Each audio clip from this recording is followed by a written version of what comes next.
Hi and welcome back to my channel where we talk about creating a happy life on your terms. Today I want to talk about how to overcome fear and anxiety. It can be paralyzing and completely detrimental to a good life, and I don't think that fear and anxiety can be purely overcome through tapping, meditation or reasoning. But today I want to see how to overcome it, looking at it through a different angle that will actually serve you for life. Before we do so, press the subscribe button to receive more notification about the channel. I have dealt with a lot of fear and anxiety throughout my life. First, as a codependent, as an ex-codependent, fear and anxieties are no strangers to me. It's actually part of the very essence of the very nature of being a codependent. And as an ex-lawyer, I had many clients coming to me with a lot of fears and anxiety. Actually, this is part of the job. This is the package. People, by the very definition of the jobs, are coming to you with a lot of problems and issue and challenge that in turns will create a lot of anxieties and fears. And this needs to be addressed every time. There's always a human component to the application of the law, and if you leave it on the side, you don't give your clients the same chance of winning whatever they achieved to win or to overcome. Everybody has a valid reason to be anxious, and first of all, it's a bit, I would say, of a surprise to me that not everybody is completely anxious and worry, because of the very essence of our life, the very finite nature of our existence. We're all going to die, and in the meantime we're going to face danger and challenges of sometimes of an extraordinary nature, and this is actually a normal response to be fearful. The same reasons apply to addiction. There's plenty of reason to drown your reality into alcohol, sex, or escape your reality through movie binging. Addiction, as any form of dependence, is another way to escape reality, at least for a while. But it does not help fighting the issue, it just pushes it back in time. But if you don't address it, it's gonna come back and blow up in your face and have ripple effects and consequences, probably either on your job, your family. In archetypes and symbolism, the hero is the one who is perfectly aware and self-conscious of the hurdles he's going to tackle, but do it no matter what. So the hero is no stranger to fears and anxiety, but decides to move forward despite of them. And this is the inspiring hero.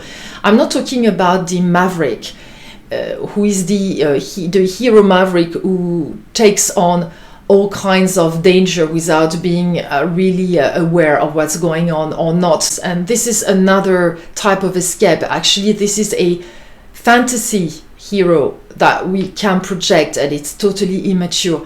I'm not talking also about the naive that goes through the danger without being aware of them. There is no courage in naivety. When you are fully conscious and self-aware of the dangers, and you decide to move forward no matter what, this is actually when your life takes on some meaning and sets an example for others. This is called courage, and courage is not something we're born with. This is a muscle, this is a virtue that we can cultivate over time. In psychology, actually, it is understood that fear and anxiety do not really diminish.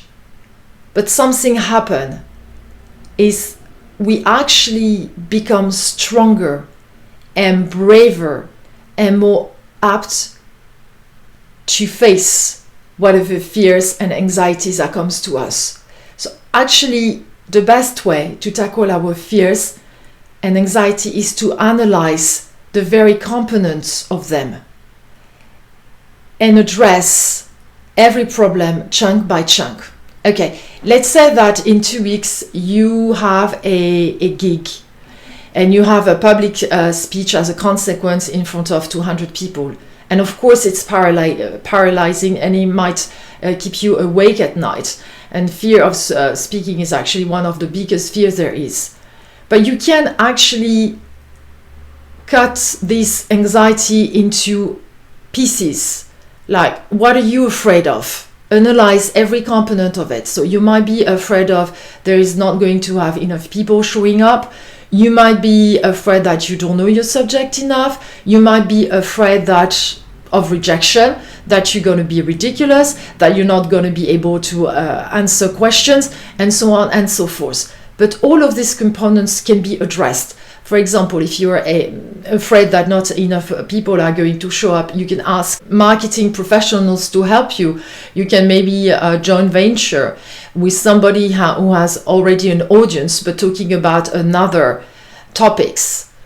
You can, of course, work on your subject. You can get the help of somebody to write a speech and so on and so forth. I'm not going to go in every details, but all this action, all these components can be tackled on, and of course, as a consequence, the fear and anxiety are going to lessen, to diminish. They're still going to be there, no matter what. And I think we all have heard actors or singers saying that they have these stage frights after 20 years. It's part of life, and I would say practice makes perfection, but the fear and anxiety is still there. That's precisely the concept of overcoming fear and anxiety. They don't diminish, but you become stronger. You become braver. And as a consequence, you know that for a fact is this when the universe starts to present you with different type of obstacles to overcome. They become harder in a way because you've become a bigger person. But even though these obstacles are harder, I can promise you that the more you go through the exercise, you're more relaxed into tackling them, so to speak. And this is where you know that you're building your courage. The mere fact that you decided to accept voluntarily a challenge, as opposed to one that is forced upon you, puts you in a completely different state of mind and creates a different emotional hook inside of you.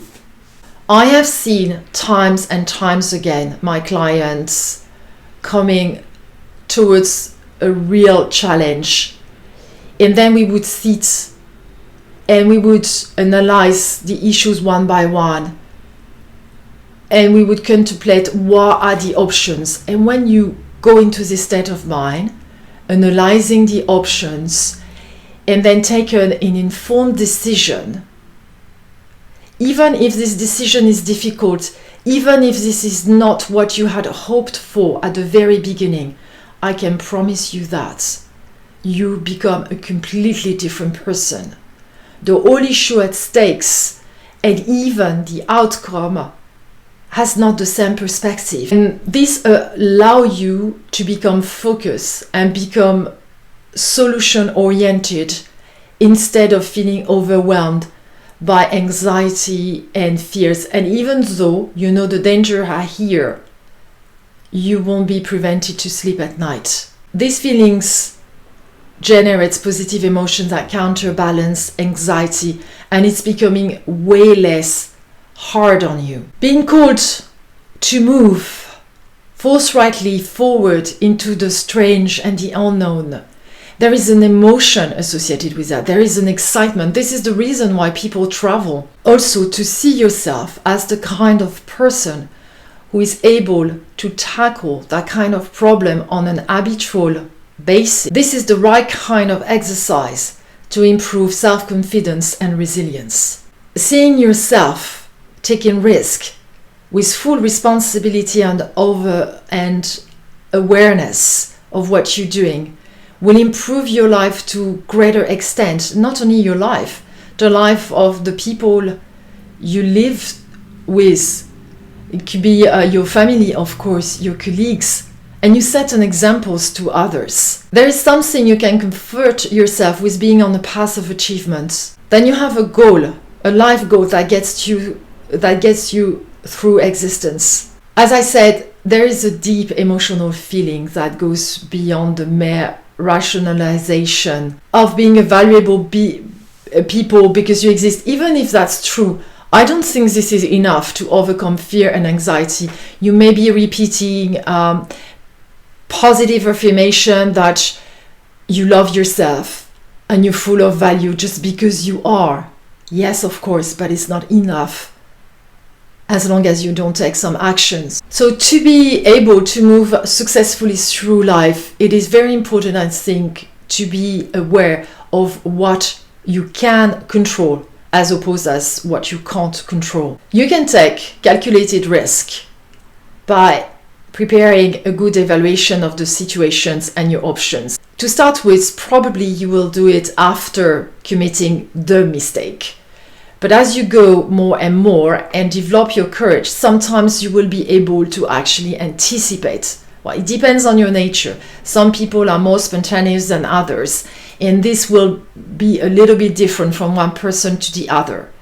But what I can tell you is when you have the right state of mind and you develop the courage and you're focusing on what's at stake and become solution-oriented, then every endeavor you're going to take is a success, even though it might result as a failure in the eyes of others. You push yourself, you become braver, you become stronger, you become a better person. And I would like to finish this with a thought.